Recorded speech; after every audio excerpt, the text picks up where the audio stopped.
જૂનાગઢના વંથલીમાં પીજીવીસીએલ સામે ખેડૂતોએ નારાજગી દર્શાવી છે। વંથલીના સાંતલપુર ગામના ખેડૂતોએ મોટી સંખ્યામાં વંથલી પીજીવીસીએલ કચેરી ખાતે એકત્રિત થઈને આવેદનપત્ર પાઠવ્યું।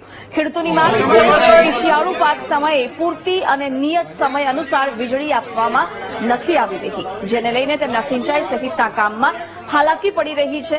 ખેડૂતોએ આવેદન પાઠવી 1 સપ્તાહમાં જો વીજળીની સમસ્યા ઉકેલવામાં નહીં આવે તો આંદોલનની ચીમકી ઉચ્ચારી છે, જેના જવાબમાં પીજીવીસીએલ દ્વારા યોગ્ય નિરાકરણની ખાતરી આપવામાં આવી છે। ગામમાં જે છેલ્લા 1 મહિના ત્યાં ઉબેણ ફીડરમાં જે તકલીફ છે, વારંવાર પાવર કટ થઈ જવાની, એના અનુસંધાને તાત્કાલિક રિપેર કરે, એના અનુસંધાને ગ્રામ લોકોને અમે બધા અહીંયા આવેદન દેવા આવીએ। છેલ્લા 1 મહિનાથી આવો કન્ટિન્યુ પ્રશ્ન આવે છે દિવાળી પછીનો, એટલે એનું સોલ્યુશન થતું નહોતું, એટલે ગ્રામજનો ને બધા અમે અહીંયા આવેદન પાઠવવા આવ્યા છીએ।